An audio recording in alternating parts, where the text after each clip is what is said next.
앨리스 허프네이글 사건, 베개의 질식사로 죽은 여성. 2002년 11월 23일 필라델피아의 한 평화로운 교외 지역에 위치한 2층짜리 집이 끔찍한 살인 사건의 중심지가 되었습니다. 67세의 앨리스 허프네이글 씨의 시신이 2층 침실에서 발견되며 이는 그녀의 가족뿐 아니라 그녀를 잘 알고 있던 지역 사회 전체에 큰 충격을 안겨주었습니다. 현장을 처음 발견한 사람은 앨리스 씨의 별거 중인 남편 잭 라우먼 씨였습니다. 그는 이날 정오 무렵 집을 찾아와 앨리스 씨가 미리 요청했던 몇 가지 수리를 하려고 했습니다. 하지만 아무도 이 방문이 그의 남은 생애를 괴롭힐 악몽이 될 것이라고는 예상하지 못했습니다.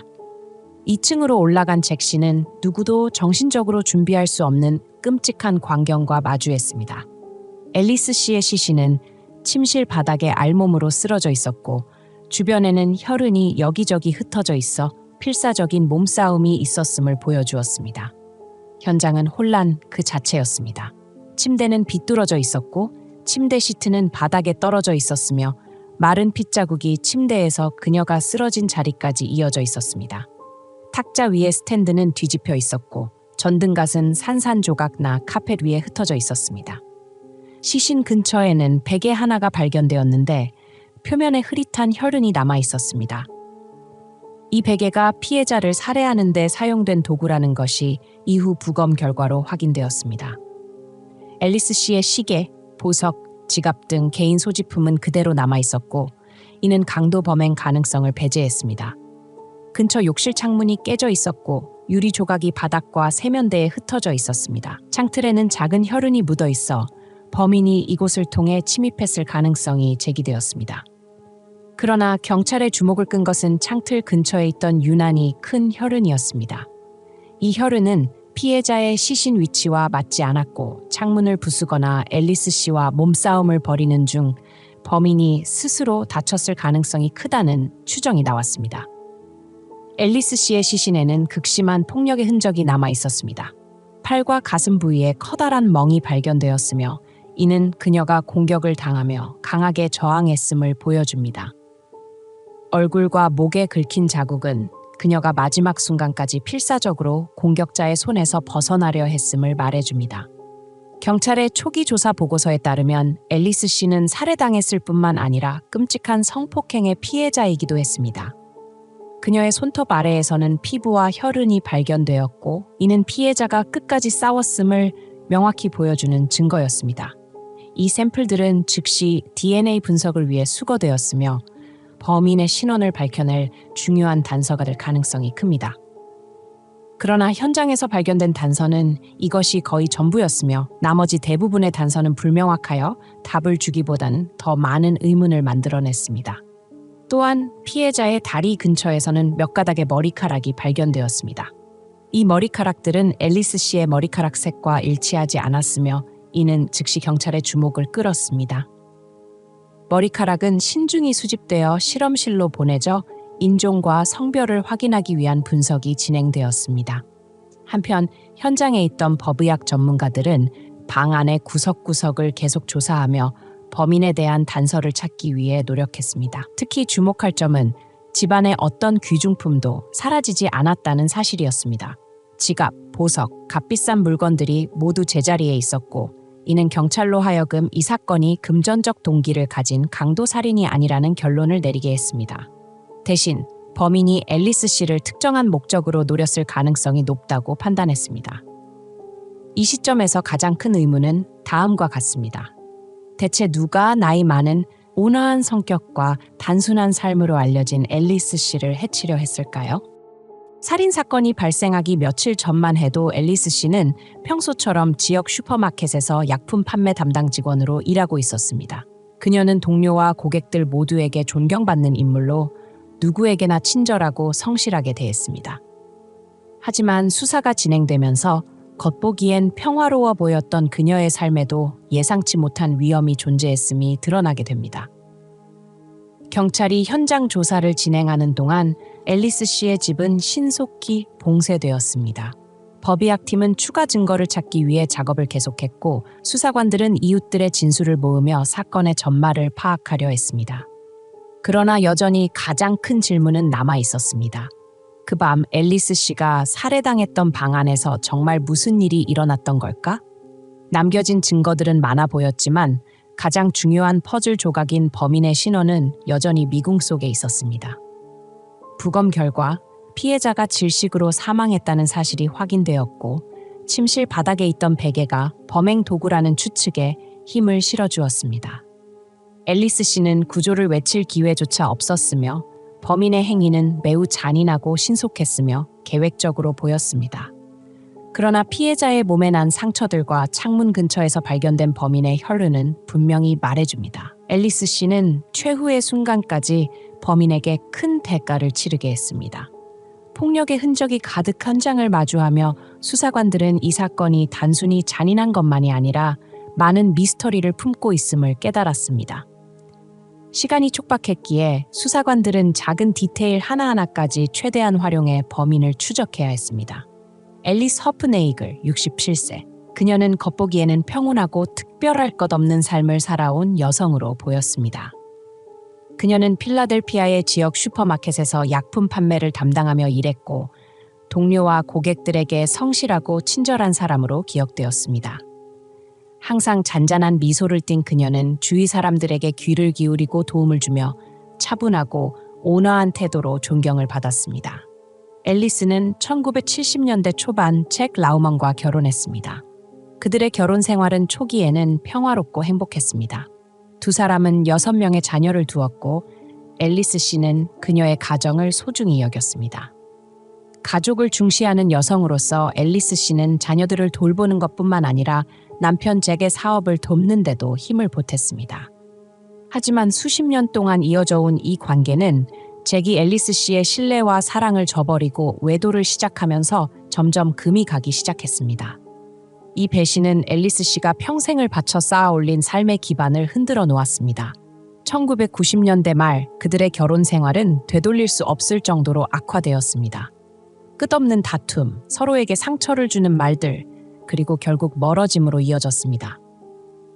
잭은 집을 떠나 독립된 삶을 시작했지만 앨리스 씨는 가족의 집에서 계속 생활하며 자녀들과 손주들을 위해 일상적인 삶을 유지하려고 노력했습니다. 비록 그녀의 내면 깊은 곳에 아픔이 숨겨져 있었지만 말입니다. 앨리스 씨가 잭과의 연락을 끊지 않았던 이유 중 하나는 여전히 남아있는 애정과 책임감 때문이었을 것입니다. 그녀는 심지어 자신이 아껴둔 적은 돈을 사용해 잭의 침체된 사업을 도와주기도 했습니다. 이러한 관대함은 그녀의 용서하는 마음을 보여줄 뿐만 아니라 그녀가 관계에서 얼마나 쉽게 이용당할 수 있는지를 드러냈습니다. 앨리스 씨의 이름으로 된 소액의 생명보험 계약에서 잭이 혜택을 받을 수 있었음에도 사건 발생 후 그가 처음부터 의심받지 않을 수는 없었습니다. 하지만 DNA 증거와 그의 알리바이는 그의 결백을 입증하는 데 충분했습니다. 가정생활 외에 앨리스 씨는 비교적 조용한 삶을 살았습니다.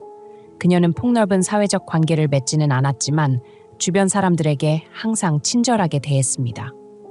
슈퍼마켓 동료들은 그녀를 매우 신뢰할 수 있는 사람으로 묘사했습니다. 그녀는 항상 정시에 출근하며 세심하게 일을 처리했고 때로는 필요할 때 늦게까지 남아돕기도 했습니다. 고객들에게 앨리스 씨는 단순히 약을 판매하는 직원이 아니라 어려운 시기에 조언을 아끼지 않고 들어주는 사람이었습니다. 이러한 친근한 성격 덕분에 그녀가 겪은 비극을 알게 된 많은 사람들이 깊은 애도를 표했습니다. 하지만 바로 이 직장에서 비극의 씨앗이 싹트고 있었습니다. 슈퍼마켓의 240명의 직원 중 앨리스 씨에게 이상한 관심을 보였던 한 사람이 있었습니다. 그의 이름은 제프리 벤플로, 젊은 아프리카계 미국인 직원이었습니다. 제프리와 앨리스 씨는 특별히 많은 대화를 나누지는 않았지만 앨리스 씨는 자신이 이 남성의 왜곡된 생각과 집착의 대상이 되고 있다는 사실을 전혀 알지 못했습니다. 제프리 벤플은 24세의 남성으로 앨리스 허프네이글 씨가 일하던 슈퍼마켓에서 별로 주목받지 못했던 직원이었습니다. 평범한 외모와 내성적인 성격으로 인해 제프리는 초기에 그다지 눈에 띄지 않았습니다. 그는 고립된 삶을 살며 단체 활동을 피하고 필요할 때에만 소통하는 사람이었습니다. 그러나 이 침묵 속에는 왜곡된 심리와 어둠 속에서 점점 커져가는 집착이 숨어 있었습니다. 제프리는 불우한 가정 환경에서 성장했습니다. 그의 부모는 그가 어릴 때 이혼했고 이는 그에게 깊은 심리적 상처를 남겼습니다. 관심과 방향성을 잃은 제프리는 점차 기이한 행동을 보이며 사회로부터 자신을 고립시키는 습관을 발전시켰습니다. 성인이 된 후 제프리는 여러 곳에서 일을 했지만 오래 머무는 경우는 거의 없었습니다. 동료들 사이에서도 그는 종종 괴짜이자 다가가기 어려운 사람으로 평가받았습니다. 앨리스 씨와 함께 일했던 슈퍼마켓에서도 제프리는 눈에 띄지 않는 존재였고 멀리서 동료들과 거리를 두는 모습 외에는 특별히 기억에 남을 만한 점이 없었습니다. 그러나 그 평범한 겉모습 아래 제프리는 자신보다 거의 40살이나 많은 앨리스 씨에 대한 병적인 집착을 키워가고 있었습니다. 제프리는 자주 멀리서 앨리스 씨를 관찰하며 그녀의 행동과 몸짓 하나하나를 조용히 지켜보았습니다. 그의 눈에 앨리스 씨는 단순한 동료가 아니라 자신의 왜곡된 상상 속에서 이상화된 존재였습니다. 제프리의 집착은 단순히 관찰에 그치지 않았습니다. 그는 앨리스 씨의 사진과 동영상을 비밀리에 수집하기 시작했습니다. 작은 캠코더를 사용해 슈퍼마켓에서 그녀가 이동하는 모습을 뒤에서 몰래 촬영하거나 동료들과 대화하는 장면까지 기록했습니다. 이 영상들은 제프리의 병적인 집착을 증명하는 증거일 뿐 아니라 그의 심리 상태가 얼마나 심각하게 왜곡되어 있는지를 보여줍니다. 사건 발생 며칠 전 제프리는 평소와는 다른 모습으로 슈퍼마켓에 나타났습니다. 그는 일에 집중하지 못하고 자주 자리를 비웠으며 보고 없이 갑자기 사라지는 일이 빈번했습니다. 특히 2002년 11월 22일 그는 일터에 출근한 지 15분 만에 팔 부상을 이유로 조기 퇴근했습니다. 그는 물건을 옮기다 유리를 깨면서 손목을 베었다고 진술했지만 이 이야기는 완전히 신뢰를 얻지 못했습니다. 경찰이 슈퍼마켓을 재방문해 직원 명단과 근무 일정을 조사하는 과정에서 제프리는 주요 관심 대상이 되었습니다. 사건 당일의 짧은 근무 시간과 팔 부상이 그의 행동을 의심스럽게 만들었습니다. 조사 중 제프리는 협조적인 태도를 보이며 DNA 샘플 제공에도 동의했지만 이는 그의 내면의 불안을 감추기 위한 행동에 불과했습니다. 경찰이 제프리 벤플의 아파트를 수색했을 때 그곳은 단순히 슈퍼마켓 직원의 거주지가 아니라 그의 심리적 왜곡과 집착을 그대로 드러낸 공간이었습니다. 방 구석구석에는 그의 혼란스러운 정신 상태와 병적인 집착을 보여주는 물건들이 가득했습니다. 그리고 이 물건들은 앨리스 허프네이글씨 살인사건과 그를 직접적으로 연결하는 증거를 제공했습니다. 제프리의 침실에서 경찰은 옷장에 숨겨진 큰 상자를 발견했습니다. 첫 번째 상자에는 음란물들이 가득 들어 있었습니다. 잡지, DVD, 그리고 직접 촬영한 동영상들이 포함되어 있었고 특히 동영상에는 동료 여성 직원들의 모습이 담겨 있었습니다. 그 중에는 앨리스 씨의 모습도 있었습니다. 이 동영상들은 주로 피해자들이 알아차리지 못하는 장소에서 뒤쪽에서 촬영된 것으로 제프리가 얼마나 오랜 시간 그들을 관찰하고 계획을 세웠는지를 보여줍니다. 두 번째 상자에는 훨씬 더 소름 끼치는 물건들이 들어 있었습니다. 경찰은 그 안에서 공포 영화 스크림에 나오는 캐릭터와 유사한 가면을 발견했습니다. 이 가면은 단순히 기이한 물건이 아니라 중요한 증거였습니다. 가면에는 혈흔이 묻어 있었고 이는 나중에 앨리스 씨의 혈액으로 확인되었습니다. 이 가면의 존재는 제프리의 범행 동기를 일부 밝혀주었습니다. 그는 단순히 성적인 욕망 때문에 행동한 것이 아니라 이 소름 끼치는 상징물을 통해 공포와 권력을 과시하려는 경향이 있었음을 보여줍니다. 가면 외에도 상자 안에는 회색 빛이 도는 긴 머리카락이 붙어있는 테이프 한 롤이 발견되었습니다. 이후 분석 결과 이 머리카락은 피해자인 앨리스 씨의 것으로 확인되었습니다. 이 테이프는 제프리가 공격 중에 앨리스 씨를 제압하는 데 사용했을 가능성이 높았습니다. 수사관들이 아파트를 계속 수색하던 중 제프리의 개인 다이어리에서 여러 개의 짧은 메모를 발견했습니다. 이 메모들은 그의 앨리스 씨에 대한 집착을 드러냈습니다. 그는 그녀의 이름 대신 나의 사랑, 꿈속의 여자 같은 표현을 사용했습니다. 특히 사건이 발생한 날에는 다이어리에 나의 사랑, 정말 멋진 날이라는 섬뜩한 글귀가 적혀 있었습니다. 이 메모들은 단순히 동기를 설명하는 것을 넘어 현실과 상상의 경계가 허물어진 그의 심리적 혼란을 보여주었습니다.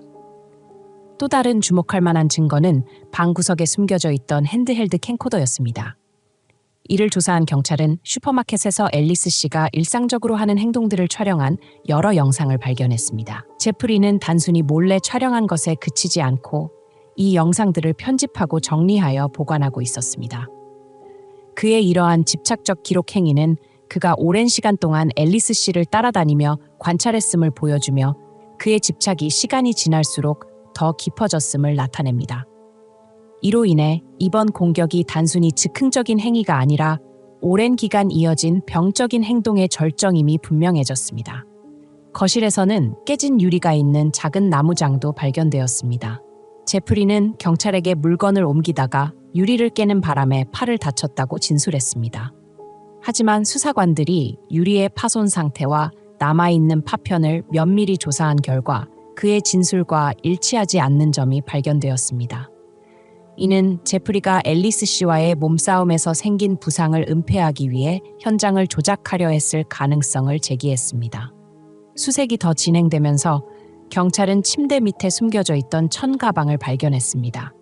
이 가방 안에는 커터칼, 고무장갑, 그리고 거의 비어있는 세정제 병 등이 들어있었습니다. 이 물품들이 직접적으로 범행에 사용되었다는 증거는 없었지만 이들의 존재는 제프리가 얼마나 계획적이고 철저히 준비했는지를 보여줍니다. 그는 단순히 침입하고 공격한 것이 아니라 그의 계획에 생길 수 있는 모든 장애물을 미리 대비한 듯했습니다. 직접적인 물증 외에도 제프리의 아파트는 그의 불안정한 심리 상태와 사회적 고립을 여실히 드러냈습니다. 벽에는 잡지에서 오려낸 사진들이 가득 붙어 있었으며 그중 다수는 선정적이거나 폭력적인 내용을 담고 있었습니다. 아파트 내부는 혼란스럽게 정리된 가구들과 반대로 앨리스 씨와 관련된 물건이 있는 선반처럼 매우 정교하게 조직된 구역이 공존하고 있었습니다. 이는 제프리가 혼란과 통제가 동시에 존재하는 모순된 내면 세계에서 살고 있음을 보여줍니다. 제프리의 아파트에서 발견된 증거들은 그가 살인사건과 직접적으로 연관되어 있음을 입증할 뿐 아니라 치밀하게 계획된 범죄를 저지른 범인의 초상을 그려냈습니다. 그는 충동적으로 행동한 범인이 아니라 피해자를 추적하고 도구를 준비하며 자신의 행동 시나리오를 꼼꼼히 계획한 사람이었습니다. 그러나 이러한 증거들은 또한 제프리의 행동이 전문적이지 못했으며 허술함이 드러났음을 보여주었습니다. 혈흔이 묻은 가면, 피해자의 머리카락이 붙은 테이프, 그리고 몰래 촬영한 동영상들을 보관한 것은 그가 저지른 행위에 대한 부인할 수 없는 증거로 남았습니다. 수사관들은 단순히 범인을 밝혀내는 것을 넘어 그의 심리 상태와 범행 동기를 이해하는 데까지 이르렀습니다. 결국 제프리 펜플은 압도적인 증거 앞에서 자신의 범죄를 모두 자백할 수밖에 없었습니다. 그러나 그가 진실을 말하기까지의 과정은 결코 간단하지 않았습니다. 그의 진술은 혼란스러운 심리와 집착, 그리고 오랜 기간 지속된 병적인 행동을 드러내는 내용으로 가득했습니다. 제프리가 신문실에서 한마디 한마디는 그의 뒤틀린 심리를 낱낱이 드러내는 조각들이었으며 동시에 사건 당일에 벌어진 일들을 밝혀냈습니다. 2003년 7월 25일 경찰서에 소환되었을 때 제프리는 처음에는 이상하리만치 침착한 태도를 보였습니다. 그는 질문에 짧고 간결하게 대답하며 자신이 사건과 무관하다는 이미지를 유지하려 했습니다.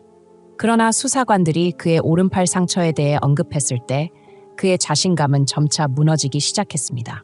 그 상처는 앨리스 씨와의 몸싸움에서 비롯된 것임이 분명했기 때문입니다. 제프리는 유리를 깨면서 생긴 사고라고 주장했지만 세부적인 질문이 이어질수록 그의 이야기는 일관성을 잃기 시작했습니다. 상황은 수사관들이 제프리의 아파트에서 발견된 스크림 가면 사진을 보여주면서 극적으로 바뀌었습니다. 가면에는 앨리스 씨의 혈흔이 묻어 있었고 이는 제프리가 범죄와 직접적으로 연관되어 있음을 보여주는 결정적인 증거였습니다. 긴 침묵의 순간이 이어진 후 제프리는 한숨을 내쉬며 고개를 숙이고 자신이 저지른 일들을 인정하기 시작했습니다. 제프리의 자백은 단순히 사건의 흐름을 기술한 것이 아니라 그의 혼란스러운 심리 상태를 깊이 파헤치는 여정이었습니다. 그 안에는 집착, 욕망, 그리고 통제의 욕구가 얽혀 있었으며 이 모든 것이 잔인한 행동으로 귀결되었습니다. 제프리는 사건 발생 몇 달 전부터 앨리스 씨에게 집착해 왔다고 진술했습니다. 그는 슈퍼마켓에서 멀리서 그녀를 관찰하고 몰래 영상을 찍고 그녀의 일상 습관을 기록했습니다. 제프리의 눈에 앨리스 씨는 완벽함의 화신처럼 보였으며 이는 그의 왜곡된 상상 속에서 만들어진 이미지였습니다. 매 제스처와 매 한마디 말이 제프리에게는 자신을 향한 특별한 관심으로 왜곡되었고 이는 앨리스 여사가 그의 인생에서 특별한 존재라는 믿음을 더욱 강화시켰다. 2002년 11월 22일 밤 제프리는 오랫동안 품고 있던 계획을 실행하기로 결심했다. 그는 스크린 마스크, 테이프, 그리고 작은 칼을 준비하며 어떤 상황이 닥칠지 대비했다. 집 안에 불이 꺼지고 앨리스 여사가 잠든 것을 확인한 후 제프리는 미리 정해둔 욕실 창문을 통해 몰래 침입했다. 깨진 유리 조각과 창문 근처에 남겨진 피 자국은 그가 침입을 시도하는 동안 손을 베었다는 것을 보여주었다. 하지만 상처로 인한 고통도 그를 멈추게 할 수 없었고 이는 그의 집착이 이성을 완전히 압도했다는 것을 나타냈다. 제프리는 자신이 앨리스 여사의 침실에 들어갔던 순간을 섬뜩할 정도로 차가운 어조로 묘사했다. 그는 여사가 잠에서 깨어 자신을 발견하고 즉시 비명을 지르며 도움을 요청했다고 말했다. 그러나 도망치지 않고 제프리는 그녀에게 달려들어 입을 막고 압도적인 힘으로 제압했다. 그녀를 다치게 하고 싶지 않았다고 그는 주장했지만 앨리스 여사의 몸에 남은 멍, 긁힌 자국, 그리고 목을 조른 손자국은 그와 정반대의 진실을 말해주었다. 몇 분간의 격렬한 몸싸움이 이어졌고 앨리스 여사에게는 매 순간이 자신의 생명을 지키기 위한 절망적인 저항이었다. 제프리는 여사가 예상보다 강하게 저항했다고 인정했다. 그의 팔과 얼굴에 남은 상처는 피해자의 치열한 반격을 분명히 보여주었다. 제프리는 앨리스 여사가 자신을 알아보고 반격하려 하자 공포에 휩싸였고 그 순간 베개를 사용해 그녀를 숨 막히게 하고 모든 비명을 멈추게 했다. 동기에 대해 질문받았을 때 제프리는 명확한 대답을 하지 못했다. 그는 단지 자신을 통제할 수 없었다며 그건 해야 할 일이었다고 반복해서 말했다. 그러나 앨리스 여사를 살해한 후 그가 한 행동은 그가 자신의 범죄를 완전히 인식하고 있었다는 것을 보여주었다. 제프리는 앨리스 여사가 숨을 멈춘 후 몇 분 동안 그녀의 시신을 응시하며 그 순간을 기억하려는 듯했다고 자백했다. 그는 자신이 침입했던 창문을 통해 현장을 떠났고 공포의 흔적이 가득한 방을 남겼다. 수사관들은 제프리가 피가 묻은 마스크와 앨리스 여사의 머리카락이 붙은 테이프와 같은 증거물들을 보관하고 있었던 이유에 대해서도 물었다. 그는 이를 의도적으로 보관한 것을 부인하지 않았지만 그 이유는 단지 그 감정을 기억하고 싶었기 때문이라고 말했다. 이 충격적인 고백은 제프리가 단순한 집착뿐 아니라 통제와 지배에서 오는 병적인 만족감 때문에 행동했다는 판단을 더욱 뒷받침했다. 2004년 7월 26일 제프리 뱀플은 1급 살인, 강간, 불법 침입을 포함한 7건의 중범죄 혐의로 법정에 섰다. 그는 사형을 피하기 위해 유죄를 인정하며 가석방 없는 종신형을 받기로 합의했다. 재판은 제프리의 운명을 결정짓는 장소일 뿐만 아니라 그가 저지른 끔찍한 범죄를 정의의 이름으로 밝히는 자리였다. 법정은 앨리스 허프네이글 여사의 가족과 친구들, 그리고 사건의 충격에서 벗어나지 못한 지역 주민들로 가득 찼다. 제프리는 오렌지색 수감자 복을 입고 등장했으며 그의 표정은 이상하리만치 평온했다. 재판 내내 그는 거의 감정을 드러내지 않았고 마치 이 모든 일이 자신과는 무관한 것처럼 보였다. 이러한 태도는 특히 잔인하게 사랑하는 이를 잃은 피해자 가족을 비롯한 방청객들에게 더 큰 반감을 불러일으켰다. 제프리 뱀플에게 내려진 종신형 판결은 그가 유죄를 인정했기 때문에 신속히 이루어졌다. 그러나 사건의 세부 사항은 재판에서 상세히 공개되었는데 이는 그의 모든 잔혹한 행동을 낱낱이 드러내기 위한 과정이었다. 제프리는 재판 내내 자신의 혐의를 듣고도 어떠한 변명도 하지 않았으며 단지 사건이 일어난 밤에 자신을 통제할 수 없었다는 말을 반복했다. 하지만 판사와 검사에게 이 말은 모호한 변명일 뿐 그의 책임을 면제할 수 있는 이유가 되지 않았다. 판결문에서 판사는 이렇게 강조했다. 제프리 뱀플은 한 무고한 여성의 생명을 앗아갔을 뿐만 아니라 그녀의 가족과 지역사회에 치유할 수 없는 고통을 안겼습니다. 피고의 행동은 왜곡된 심리 상태와 인간의 가치에 대한 철저한 무관심을 보여줍니다. 종신형은 피고가 다시는 다른 사람에게 해를 끼칠 기회를 갖지 못하도록 하기 위한 최소한의 처벌입니다. 앨리스 여사의 가족 또한 법정에서 발언할 기회를 얻었다. 그녀의 자녀들은 말로 다 표현할 수 없는 고통, 분노, 그리고 상실감을 표했다. 딸 중 한 명은 이렇게 말했다. 우리는 우리의 어머니이자 가장 사랑하는 할머니를 잃었습니다. 그것은 사고나 질병 때문이 아니라 한 낯선 이의 무의미한 잔혹함 때문이었습니다. 어떤 판결도 저희 어머니를 되돌릴 수는 없지만 진실이 밝혀짐으로써 사회의 경종을 울릴 수 있기를 바랍니다. 판결 후 제프리는 최고 보안 시설을 갖춘 교도소로 이송되었으며 그는 남은 생애를 철창 안에서 보내게 될 것이다. 그러나 그의 이야기는 거기서 끝나지 않았다. 감옥 생활 초반 제프리는 빠르게 고립된 존재가 되었다. 심각한 범죄를 저지르고 수감된 많은 동료 수감자들조차도 그에 대해 경멸의 태도를 보였다. 제프리는 형벌뿐만 아니라 자신이 저지른 행동으로부터 오는 공포 속에서 살아갔다.